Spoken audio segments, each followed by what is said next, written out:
বৈশাখ আসতে না আসতেই তীব্র গরমে রীতিমতো নাস্তানাবুদ ভোলার সাধারণ মানুষ।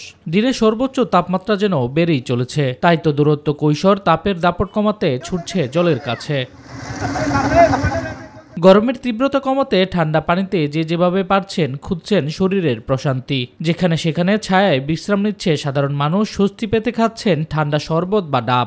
রোদ্রের প্রচন্ড গরমে এখন টিকতে না পারিয়া বোতলের ভিতরে বরফ ঢুকে তারপরে খাইতেছি ঠান্ডা পানি। যে রোদ ধরে এই রোদ লাগে আরো জানা ঠ্যাং ঘুরিয়ে যাইতে আছে রোদের তাপে। যাদের দিনে দিন চালাতে হয় তারা কাজ না করতে পেরে বেগ পেতে হচ্ছে বেশ। অল্পতেই হাঁপিয়ে উঠছে শ্রমজীবী মানুষেরা। বলছে প্রচন্ড গরমে কাজে নামতে পারছেন না, কাজ পেলেও আগের মতো মজুরিও পাচ্ছেন না তারা। কাজ কাম করতে হয় না গরমের লিগা। না গরমে বহুত অস্থির লাগতে আছে, কি করুম গরমের ভিতরে তো কাজ না করে উপায় নাই। এত গরম পোলাপাইন থাকতে পারছে না। এমন পরিস্থিতিতে বেশি করে পানি পান, অযথা বাড়ির বাইরে না যাওয়া ও যত্রতত্র খাবার গ্রহণ না করার পরামর্শ চিকিৎসকদের। অন্যদিকে আগামী কয়েকদিন বৃষ্টিপাত হওয়ার সম্ভাবনা নেই বলে জানিয়েছে আবহাওয়া অফিস। যাদের খুব প্রয়োজন নেই, জরুরি প্রয়োজন নেই, এমন সময় আপনারা রোদের সময় বাইরে বেরোবেন না।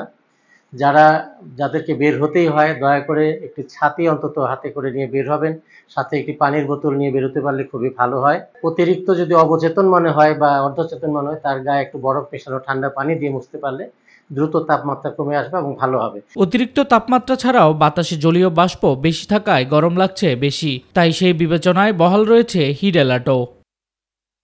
শামস তাবরিজ উচ্ছ্বাস, মাই টিভি নিউজ ডেস্ক।